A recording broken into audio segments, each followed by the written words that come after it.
Hello everyone, welcome back to another vlog. ಹೇಗಿದ್ದೀರಾ ಸ್ನೇಹಿತರೆ? ಎಲ್ಲರೂ ಚೆನ್ನಾಗಿದ್ದೀರಾ, ಆರಾಮಾಗಿದ್ದೀರಾ ಅಂತ ಹೇಳಿ ಭಾವಿಸ್ತಾ ಇವತ್ತಿನ ಒಂದು ಬ್ಯೂಟಿಫುಲ್ ವ್ಲಾಗ್ನ ಸೂರ್ಯನಿಗೆ ನಮಸ್ಕಾರ ಮಾಡ್ತಾ ಶುರು ಮಾಡೋಣ. ಈ ಪ್ರಕೃತಿ ನಮಗೆ ಏನೆಲ್ಲ ಕೊಟ್ಟಿದೆ ಅಲ್ವಾ? ಆ ಭಗವಂತ ಇಷ್ಟೊಂದು ಸುಂದರವಾದ ಜೀವನ ಕೊಟ್ಟಿರುವಾಗ ಅವನಿಗೊಂದು ಥ್ಯಾಂಕ್ಸ್ ಹೇಳಿದೆ ಇವತ್ತಿನ ದಿನನ ಶುರು ಮಾಡಿದ್ರೆ ಏನು ಚೆನ್ನಾಗಿರುತ್ತೆ. ಬನ್ನಿ ಆ ಭಗವಂತನಿಗೆ ಕೃತಜ್ಞತೆ ಹೇಳಿ ಸೂರ್ಯನಿಗೊಂದು ನಮಸ್ಕಾರ ಮಾಡಿಕೊಂಡು ಇವತ್ತಿನ ವ್ಲಾಗ್ನ ಶುರು ಮಾಡ್ತಾ ಇದ್ದೀನಿ. Welcome back to my channel Shwetapriya vlogs in Kannada. ಬೆಳಗ್ಗೆ ಎದ್ದಿದ ತಕ್ಷಣ ನನ್ನ ಮೊದಲನೇ ಕೆಲಸ ಅಂದರೆ ಸುಪ್ರಭಾತನ ಹಾಕ್ತೀನಿ. ಟಿ ವಿಯಲ್ಲಾದರೂ ಹಾಕಬಹುದು, ನಾನು ಮೊಬೈಲ್ಗೂ ಕನೆಕ್ಟ್ ಮಾಡಿ ಕೆಲವೊಂದು ಟೈಮ್ ಹಾಕ್ತೀನಿ. ಇತ್ತೀಚೆಗೆ ಟಿ ವಿಲಿ ಬರ್ತಾ ಇರೋದನ್ನು ನಾನು ಅಬ್ಸರ್ವ್ ಮಾಡಿದ್ದೆ, ಸೊ ಹಾಗಾಗಿ ಟಿ ವಿಲಿ ಬರ್ತಾ ಇರೋದನ್ನೇ ಹಾಕಿದೆ.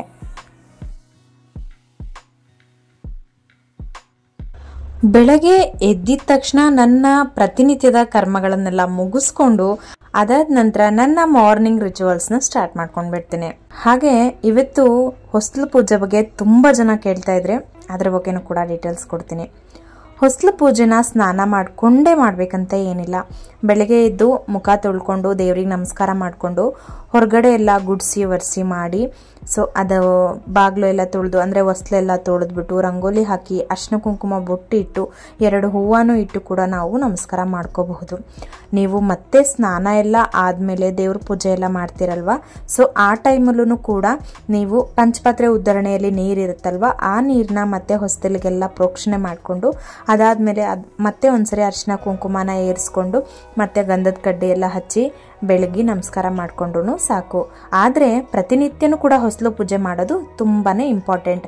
ಹಾಗೆ ಪ್ರತಿನಿತ್ಯ ಯಾರ ಮನೆಯಲ್ಲಿ ಹೊಸ್ಲು ಪೂಜೆ ಮಾಡ್ತಾರೋ ಆ ಮನೆಯಲ್ಲಿ ತುಂಬಾ ಪಾಸಿಟಿವ್ನೆಸ್ ಇರುತ್ತೆ ಅನ್ನೋದಂತೂ ಖಂಡಿತವಾಗ್ಲೂ ನಿಜ. ಸೊ ಈ ರೀತಿಯಾಗಿ ನನ್ನ ಒಂದು ಮಾರ್ನಿಂಗ್ ರೂಟೀನ್ ಶುರುವಾಗುತ್ತೆ. ಇದಿಷ್ಟು ಕೆಲಸ ಅಂದರೆ ನಾನು ಬೆಳಗ್ಗೆ ಎದ್ದಿದ ತಕ್ಷಣ ನನ್ನ ಸೆಲ್ಫ್ ಕೇರ್ ಏನಿರುತ್ತೆ, ಬ್ರಷ್ ಮಾಡೋದು ಮತ್ತು ಫೇಸ್ ವಾಶ್ ಎಲ್ಲ ಮಾಡ್ಕೊಳ್ಳೋದು, ಸೊ ಟಾಯ್ಲೆಟ್ಗೆಲ್ಲ ಹೋಗಿ ಬರೋದು, ಅದೆಲ್ಲ ಆದ ನಂತರ ನಾನೇನು ಮಾಡ್ತೀನಿ ಅಂತ ಹೇಳಿದ್ರೆ ಫಸ್ಟು ಎಲ್ಲ ಗುಡಿಸಿ ಒರೆಸ್ಕೊಂಡ್ಬಿಡ್ತೀನಿ.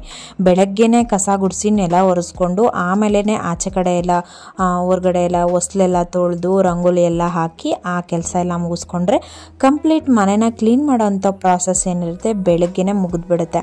ಸೊ ನನಗೆ ಅದಾದಮೇಲೆ ಟೆನ್ಷನ್ ಇರಲ್ಲ, ಕಿಚನ್ ಕೆಲಸ ಎಲ್ಲ ಏನಿರುತ್ತೆ ಆರಾಮಾಗಿ ಮಾಡ್ಕೋಬಹುದು.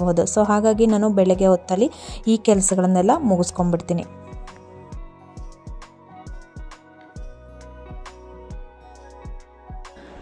ಇವತ್ತು ಶನಿವಾರ. ಸೊ ಶನಿವಾರ ಯೂಶಲಿ ನಮ್ಮ ಮನೆಯವರು ಆಫೀಸ್ಗೆ ಹೋಗಿಬಿಡ್ತಾರೆ. ಅಂದರೆ ಎವ್ರಿ ಡೇ ಅವರು ಫೀಲ್ಡ್ ವರ್ಕ್ ಇರುತ್ತೆ, ಫೀಲ್ಡ್ ವರ್ಕಿಗೆ ಅವ್ರು ಹೋಗೋದು. ಮತ್ತು ಸ್ಯಾಟರ್ಡೆ ಅವರು ಆಫೀಸ್ಗೆ ಹೋಗಿಬಿಡ್ತಾರೆ. ಸೊ ಹಾಗಾಗಿ ಇವತ್ತು ಬ್ರೇಕ್ಫಾಸ್ಟ್ ಜೊತೆಗೆ ಲಂಚ್ ಬಾಕ್ಸ್ನೂ ಕೂಡ ಅವ್ರಿಗೆ ಪ್ರಿಪೇರ್ ಮಾಡಬೇಕು. ಸೊ ಏನು ಟಿಫನ್ ಮಾಡೋದು ಇವತ್ತು ಮತ್ತು ಲಂಚ್ಗೆ ಏನು ಪ್ರಿಪೇರ್ ಮಾಡೋದು ಅನ್ನೋ ಥರನೇ ಮೈಂಡಲ್ಲಿ ಓಡ್ತಾ ಇತ್ತು. ಸೊ ಅದನ್ನು ನೆನೆಸ್ಕೊ ಅಂತಲೇ ಕೆಲಸನ ಶುರು ಮಾಡ್ಕೋತಾ ಇದ್ದೀನಿ.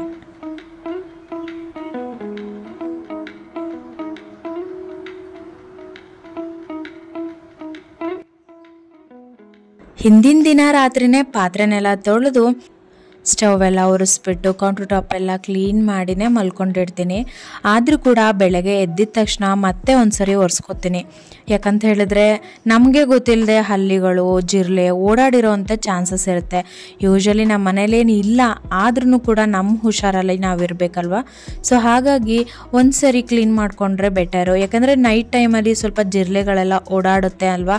ಸೊ ಹಾಗಾಗಿ ಇಫ್ ಇನ್ ಕೇಸ್ ಏನಾದರೂ ಓಡಾಡಿದರೆ ಯಾಕೆ ಬೇಕು ಅನ್ನೋ ಉದ್ದೇಶದಲ್ಲಿ ಒಂದ್ಸರಿ ಒಂದು ಒದ್ದೆ ಬಟ್ಟೆ ಮಾಡಿಕೊಂಡು ಅಥವಾ ಕೂಲಿನ ಹಾಕ್ಕೊಂಡು ಸ್ಟವ್ ಮತ್ತು ಗ್ಯಾಸ್ ಟಾಪ್ ಏನಿರುತ್ತೆ ಅದನ್ನೆಲ್ಲ ಒರೆಸ್ಕೊಂಡು ಕೌಂಟರ್ ಟಾಪ್ ಎಲ್ಲ ಕ್ಲೀನ್ ಮಾಡಿಕೊಂಡು ಅದಾದಮೇಲೆ ನಾನು ಸ್ಟವ್ನ ಆನ್ ಮಾಡಿಕೊಂಡು ಕಿಚನ್ದು ಏನು ಕೆಲಸ ಇರುತ್ತೆ ಅದನ್ನು ಶುರು ಮಾಡ್ಕೋತೀನಿ.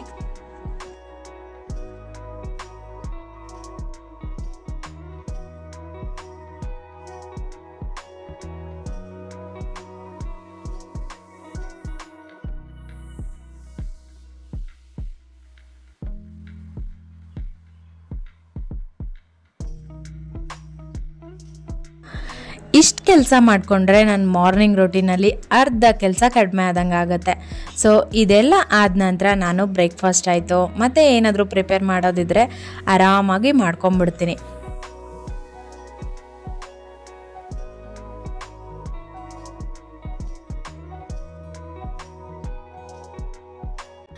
ಹಿಂದಿನ ದಿನ ರಾತ್ರಿ ಒಂದು ಬಾಟಲಲ್ಲಿ ನಾನು ಸ್ವಲ್ಪ ಅಂದರೆ ಒಂದು 2 ಸ್ಪೂನಷ್ಟು ಮೆಂತ್ಯ ಕಾಳನ್ನ ಹಾಕಿ ನೆನೆಸ್ಬಿಟ್ಟು ಇಟ್ಟಿರ್ತೀನಿ. ಸೊ ಬೆಳಗ್ಗೆ ಎದ್ದಿದ ತಕ್ಷಣ 1 ಬಾಟಲ್ ಈ ನೀರನ್ನ ಕುಡಿಯೋ ಅಭ್ಯಾಸ ಮಾಡ್ಕೊಂಡಿದ್ದೀನಿ. 1 ಬಾಟಲ್ ಅಂದರೆ ಕಂಟಿನ್ಯೂ ಆಗಿ 1 ಬಾಟಲ್ ಕುಡಿಯೋದೇನು ಬೇಡ, ಸ್ವಲ್ಪ ಗ್ಯಾಪ್ ಕೊಟ್ಟು ಆವಾಗವಾಗ ಒಂದು 2 ಸಿಪ್ಪು ಕುಡಿತಾ ಇರ್ತೀನಿ. ಒಟ್ನಲ್ಲಿ 1 ದಿನದಲ್ಲಿ 1 ಬಾಟಲ್ ಮೆಂತ್ಯ ನೀರನ್ನ ಕಂಪ್ಲೀಟಾಗಿ ಕುಡಿತೀನಿ. ಮತ್ತು ಇನ್ನೊಂದು ಬಾಟ್ಲಲ್ಲಿ ಪ್ಲೇನ್ ನೀರಾದರೂ ಕುಡಿಬಹುದು ಅಥವಾ ಅದಕ್ಕೂ ಕೂಡ ಚಿಯಾ ಸೀಡ್ಸ್ ಏನಾದರೂ ಹಾಕ್ಕೊಂಡಾದರೂ ಕುಡಿಬಹುದು.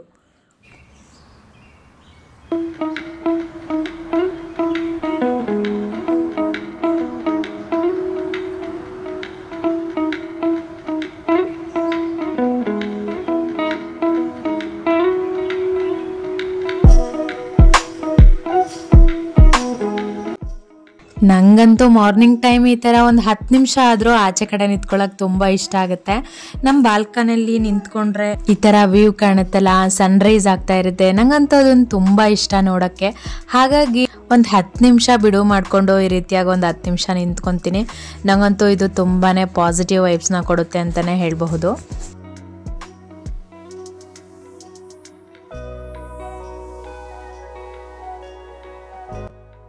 ಇದೇನಪ್ಪ ಬೆಳಗ್ಗೆನೆ ಡಿ ಚಂದನ ಚಾನಲ್ ನೋಡ್ತಾ ಇದ್ದೀನಿ ಅಂತ ನೀವೆಲ್ಲರೂ ಅನ್ಕೋಬಹುದು.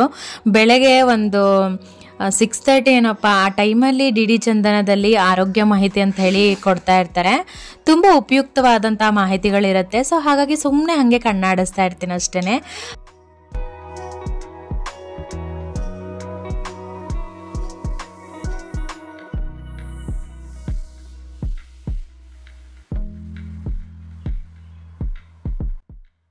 ಈಗ ಮಾಡೋ ಮೊದಲನೇ ಕೆಲಸ ಅಂದರೆ ಕಾಫಿ ಅಥವಾ ಟೀ. ನಮ್ಮ ಮನೇಲಿ ಯೂಶ್ವಲಿ ಕಾಫಿಗಿಂತ ಬೆಲ್ಲ ಟೀ ಜಾಸ್ತಿ ಕುಡಿತೀವಿ. ಹಾಗಾಗಿ ಫಸ್ಟು ಟೀ ಮಾಡಿಬಿಟ್ಟು ಅದಾದ ನಂತರ ನನ್ನ ಹಸ್ಬೆಂಡ್ನ ಎಬ್ಬಿಸಿ ಅವ್ರದ್ದು ಏನು ಕೆಲಸ ಇರುತ್ತೋ ಅದನ್ನು ಮಾಡ್ಕೋತಾ ಇರ್ತಾರೆ. ಸೊ ನಾನಿನ್ನು ಬ್ರೇಕ್ಫಾಸ್ಟ್ ಎಲ್ಲ ಪ್ರಿಪೇರ್ ಮಾಡಬೇಕು.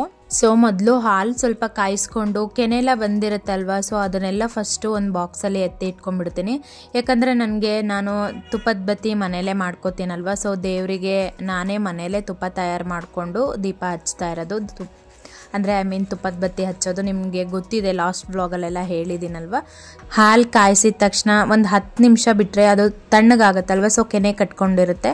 ಆ ಕೆನೆನ ನಾನು ಈ ರೀತಿ ಒಂದು ಬಾಕ್ಸಲ್ಲಿ ಪ್ರತಿದಿನ ಸ್ಟೋರ್ ಮಾಡ್ಕೊಂಡು ಬರ್ತೀನಿ. ಸೊ ಅದನ್ನು ಲಾಸ್ಟಲ್ಲಿ ಮೊಸರು ಕಡಿದ್ಬಿಟ್ಟು ಅಂದರೆ ಮಜ್ಜಿಗೆ ಕಡಿದ್ಬಿಟ್ಟು ತುಪ್ಪನ ಅಂದರೆ ಬೆಣ್ಣೆನ ತಗೊಳ್ಳೋದು, ಅದಾದಮೇಲೆ ತುಪ್ಪ ಕಾಯಿಸ್ಕೊಳ್ಳೋದಲ್ವ. ಸೊ ಆ ಪ್ರೋಸೆಸ್ಗೆ ನನಗೆ ಇದು ತುಂಬ ಹೆಲ್ಪ್ ಆಗುತ್ತೆ. ನನಗೆ ಆಚೆ ಕಡೆಯಿಂದ ತುಪ್ಪ ತಂದು ದೇವ್ರಿಗೆ ಬತ್ತಿ ಹಾಕೋದು ನಂಗೆ ಅಷ್ಟು ಯಾಕೋ ಇಷ್ಟ ಆಗ್ತಿರ್ಲಿಲ್ಲ. ಮುಂಚೆ ಹಾಗೆ ಮಾಡ್ತಾ ಇದ್ದೆ, ಬಟ್ ಈಗ ಇದು ಚೆನ್ನಾಗಿ ಅಭ್ಯಾಸ ಆಗಿದೆ. ಹಾಗಾಗಿ ಹಾಲಿನ ಕೆನೆನ ಫಸ್ಟು ಎತ್ತಿಟ್ಬಿಟ್ಟು ಅದಾದ ನಂತರ ನಾನು ಟೀ ಡಿಕಾಕ್ಷನ್ ಏನೇ ಇದ್ದರೂ ಪ್ರಿಪೇರ್ ಮಾಡ್ಕೊಂಡ್ಬಿಡ್ತೀನಿ.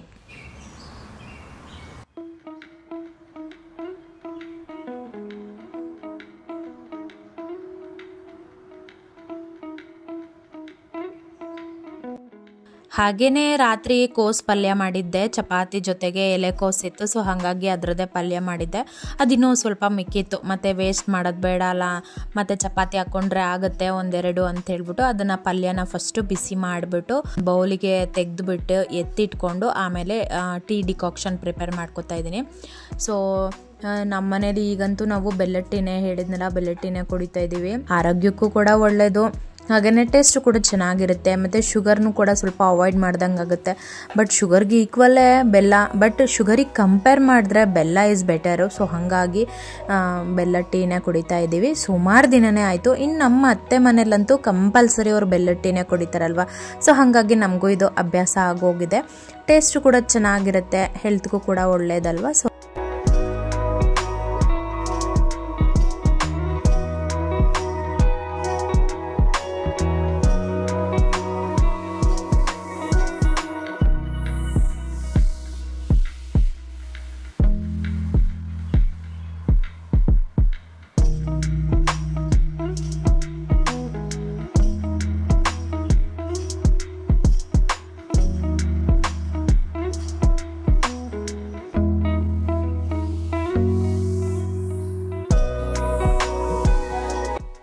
ಬೆಲ್ಲದ ಟೀಗೆ ಮುಂಚೆನೇ ಹಾಲು ಹಾಕ್ಬಿಟ್ವಿ ಅಂತ ಹೇಳಿದ್ರೆ ಒಡೆದೋಗುತ್ತೆ. ಸೊ ಹಾಗಾಗಿ ನಾನು ಫಸ್ಟು ಡಿಕಾಕ್ಷನ್ ಪ್ರಿಪೇರ್ ಮಾಡ್ಕೊತೀನಿ.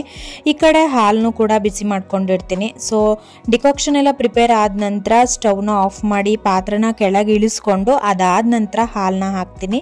ಸೊ ಹೀಗೆ ಮಾಡೋದ್ರಿಂದ ಟೀ ಒಡೆದೋಗೋಲ್ಲ, ಚೆನ್ನಾಗಿರುತ್ತೆ.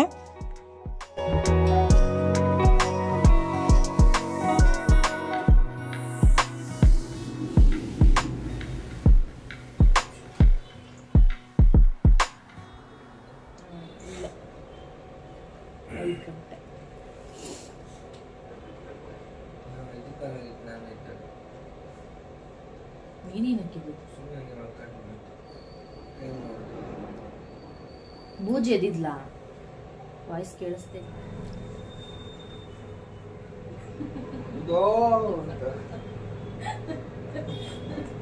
ಸಪೋರ್ಟ್ ಮಾಡ್ತಿದ್ದೀರಿ.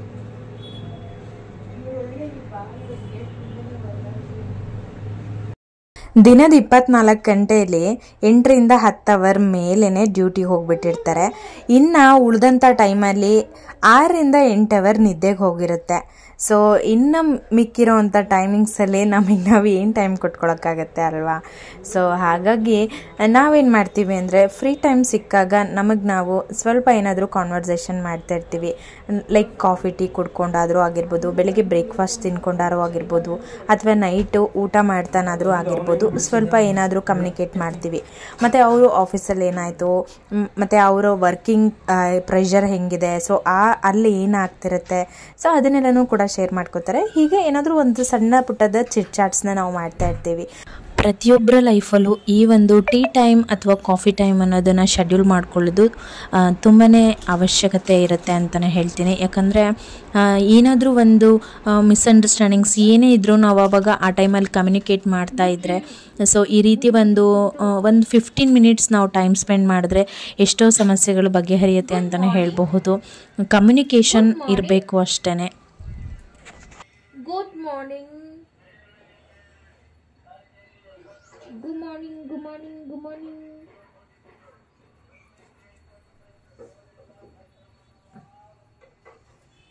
ಅವಳು ಇನ್ನೂ ಮಲ್ಗೋ ಥರನೇ ಇದ್ಲು, ಹಾಗಾಗಿ ಅವಳಿಗೇನು ಡಿಸ್ಟರ್ಬ್ ಮಾಡೋಕ್ಕೆ ಹೋಗಲಿಲ್ಲ. ಸೊ ನನ್ನ ಕೆಲಸನೆಲ್ಲ ಮುಗಿಸ್ಕೊಳ್ಳೋಣ, ಇನ್ನೊಂದು 1/2 an hour ಮಲ್ಕೋತಾಳೆ ಅಂತ ಹೇಳಿಬಿಟ್ಟು ಬಂದು ಪಾತ್ರೆ ಎಲ್ಲ ತೊಳೆದು ಇಟ್ಟಿರ್ತೀನಲ್ವ. ಸೊ ಆ ವೆಸಲ್ಸ್ನೆಲ್ಲ ಫಸ್ಟು ಜೋಡಿಸ್ಕೊಂಬಿಡೋಣ ಅಂಥೇಳಿ ಜೋಡಿಸ್ಕೊತಾ ಇದ್ದೀನಿ. ಯಾಕೆಂದರೆ ಈ ಕೌಂಟರ್ ಟಾಪ್ ಮೇಲೆ ಈ ಒಂದು ಬ್ಯಾಸ್ಕೆಟ್ ಇದ್ದರೆ ನನಗೆ ತುಂಬ ಡಿಸ್ಟರ್ಬೆನ್ಸ್ತಾ ಇರುತ್ತೆ. ಲೈಕ್ ಏನಾದರೂ ವೆಜಿಟೇಬಲ್ಸ್ ಕಟ್ ಮಾಡ್ಕೊಳ್ಳೋದು, ಮತ್ತು ಕಾಯಿ ತುರ್ಕೊಳ್ಳೋದು, ಈ ಥರದ್ದು ಏನಾದರೂ ಕೆಲಸಗಳಿದ್ರೆ ಇದು ನಂಗೆ ಡಿಸ್ಟರ್ಬ್ ಮಾಡ್ತಾ ಇರುತ್ತೆ. ಸೊ ಹಾಗಾಗಿ ಫಸ್ಟು ಈ ಬ್ಯಾಸ್ಕೆಟ್ನ ಕಂಪ್ಲೀಟ್ ಕ್ಲಿಯರ್ ಮಾಡಿಬಿಟ್ಟು ಸೊ ಸೈಡಲ್ಲಿ ಎತ್ತಿಟ್ಕೊಂಡ್ಬಿಡ್ತೀನಿ. ಅವಾಗ ನಂಗೆ ಸ್ವಲ್ಪ ಸ್ಪೇಸ್ ಅನಿಸುತ್ತೆ. ಸೊ ಬೇರೆ ಏನಾದರೂ ಎಕ್ಸ್ಟ್ರಾ ಕೆಲಸಗಳು ಮಾಡ್ಕೊಳ್ಳೋಕ್ಕೆ ಈಸಿ ಅನಿಸುತ್ತೆ. ಸೊ ಹಾಗಾಗಿ ಫಸ್ಟು ಈ ವೆಸಲ್ಸ್ನೆಲ್ಲ ಜೋಡಿಸ್ಕೊಂಡ್ಬಿಡ್ತೀನಿ.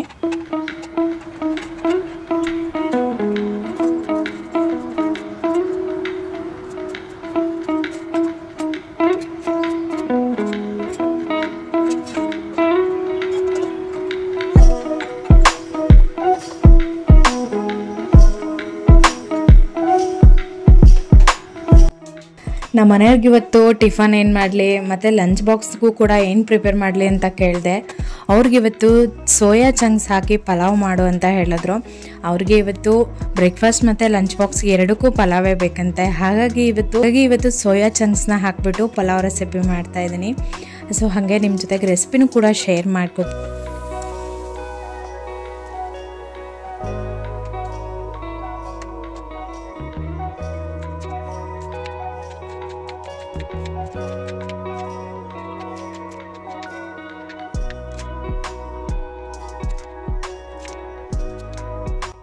ಪಲಾವ್ಗೆ ಬೇಕಾಗಿರೋ ತರಕಾರಿನೆಲ್ಲ ಕಟ್ ಮಾಡ್ಕೊಂಡಿದ್ದಾಯಿತು.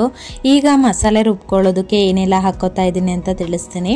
ಸೊ ತೆಂಗಿನಕಾಯಿ, ಹಸಿಮೆಣಸು, ಶುಂಠಿ, ಬೆಳ್ಳುಳ್ಳಿ, ಸ್ವಲ್ಪ ಈರುಳ್ಳಿ, ಹಾಗೆ ಒಂದು ಅರ್ಧ ಟೊಮೊಟೊನ ಹಾಕೋತಾ ಇದ್ದೀನಿ. ಜೊತೆಗೆ ಕರ್ಬೇವಿನ ಸೊಪ್ಪು ಹಾಗೆ ಪುದೀನ ಇದಿಷ್ಟನ್ನು ಹಾಕ್ಕೊಂಡು ರುಬ್ಕೊಂಡು ನಾನು ಮಸಾಲೆನ ಪ್ರಿಪೇರ್ ಮಾಡಿಕೊಂಡೆ.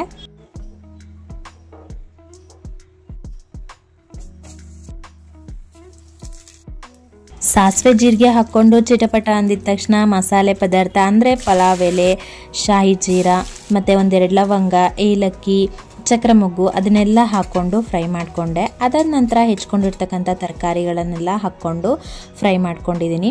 ಮತ್ತು ಸೋಯಾ ಚಂಕ್ಸ್ನ ಒಂದು 15 ಮಿನಿಟ್ಸು ಬಿಸಿನೀರಲ್ಲಿ ನೆನೆಸ್ಬಿಟ್ಟು ಇಟ್ಟಿದ್ದೆ. ನೆನೆಸಿಟ್ಟಿರೋ ಸೋಯಾ ಚಂಕ್ಸ್ನ ಚೆನ್ನಾಗಿ ಹಿಂಡ್ಕೊಂಡು ಒಂದು ಬೌಲ್ಗೆ ತಕ್ಕೊಂಡು ಇಟ್ಕೋತಾ ಇದ್ದೀನಿ. ಸೊ ಈಗ ಈ ಸೋಯಾ ಚಂಕ್ಸ್ಗೆ ನಾನು ಮಸಾಲೆ ರುಬ್ಬಿ ಎತ್ತಿಟ್ಕೊಂಡಿದ್ನಲ್ವ, ಸೊ ಆ ಮಸಾಲೆನ ಹಾಕಿ ಮಿಕ್ಸ್ ಮಾಡಿಬಿಟ್ಟು, ಅಂದರೆ ಸೋಯಾ ಚಂಕ್ಸ್ ಎಲ್ಲ ಚೆನ್ನಾಗಿ ಮಸಾಲೆ ಜೊತೆ ಮ್ಯಾರಿನೇಟ್ ಆಗಲಿ ಅಂತ ಹೇಳ್ಬಿಟ್ಟು ಇದನ್ನೊಂದು 10 ಮಿನಿಟ್ಸ್ ಎತ್ತಿಟ್ಕೊಂಡಿರ್ತೀನಿ. ಅಷ್ಟರೊಳಗೆ ತರಕಾರಿ ಎಲ್ಲ ಫ್ರೈ ಆಗಿರುತ್ತಲ್ಲ, ಸೊ ಅದಾದಮೇಲೆ ಈ ಒಂದು ಸೋಯಾ ಚಂಕ್ಸ್ ವಿತ್ ಮಸಾಲೆನ ನಾವು ಪಲಾವ್ ಅಂದರೆ ಒಗ್ಗರಣೆ ಜೊತೆಗೆ ಮಿಕ್ಸ್ ಮಾಡ್ಕೋಬಹುದು.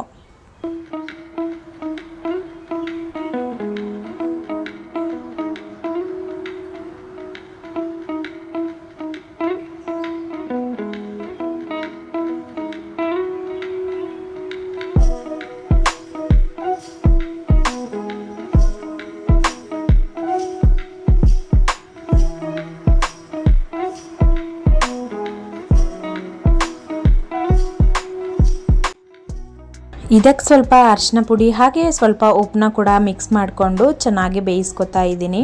ಸೊ ತರಕಾರಿನ ಕಂಪ್ಲೀಟಾಗಿ ಬೇಯೋಕ್ಕೆ ಬಿಡಬಾರ್ದು. ಸ್ವಲ್ಪ ತರಕಾರಿ ಅರ್ಧಂಬರ್ಧ ಬೆಂದಿರುತ್ತಲ್ಲ, ಸೊ ಆ ಟೈಮಲ್ಲೇ ನೀರು ಹಾಕ್ಕೊಂಡ್ಬಿಡ್ತೀನಿ. ಯಾಕಂದರೆ ತರಕಾರಿ ಒಗ್ಗರಣೆನೇ ಚೆನ್ನಾಗಿ ಬೆಂದೋದ್ರೆ ಪಲಾವಲ್ಲಿ ಇನ್ನೂ ಪಿಚ ಪಿಚ ಅಂತಿರುತ್ತೆ, ಸೊ ಅದಷ್ಟು ಚೆನ್ನಾಗಿರಲ್ಲ. ಸೊ ಹಾಗಾಗಿ ನಾನಿಲ್ಲಿ ಅಕ್ಕಿ ಮತ್ತು ನೀರನ್ನ 1 to ಡಬಲ್ ಹಾಕೋತೀನಿ. ಅಂದರೆ 1 ಲೋಟ ಅಕ್ಕಿ ಆದರೆ 2 ಲೋಟ ನೀರು ಹಾಕೋತೀನಿ. ಸೊ ಅದೇ ಪ್ಯಾಟ್ರನಲ್ಲಿ ನಾನಿವತ್ತು 1.5 ಲೋಟ ಅಕ್ಕಿ ಹಾಕ್ಕೊಂಡಿದ್ದೆ. ಹಾಗಾಗಿ 3 ಲೋಟ ನೀರನ್ನ ನಾನಿಲ್ಲಿ ಆ್ಯಡ್ ಮಾಡಿ ಕುಕ್ಕರ್ ಲಿಡ್ನು ಕೂಡ ನಾನು ಕ್ಲೋಸ್ ಮಾಡಿ ಪಲಾವ್ಗೆ ಇಟ್ಟಿದ್ದೀನಿ. ಸೊ ಪಲಾವ್ ವಿಷಲ್ ಹೊಡಿಯೋ ಅಷ್ಟರಲ್ಲಿ ನಾನು ಆ ಪಾತ್ರೆಗಳನ್ನೆಲ್ಲ ತೊಳ್ಕೊಂಬಿಡೋಣ, ಟೈಮ್ ವೇಸ್ಟ್ ಮಾಡ್ಕೊಳ್ಳೋದು ಬೇಡ ಅಂತ ಹೇಳಿ ಪಾತ್ರೆನೆಲ್ಲ ತೊಳ್ಕೊಂಡೆ. ಜಸ್ಟ್ 2 ವಿಷಲ್ ಮಾತ್ರ ಕೂಗಿಸ್ಕೊಂಡಿದ್ದೀನಿ. ಸೊ ಪಲಾವ್ ರೆಡಿ ಆಯಿತು.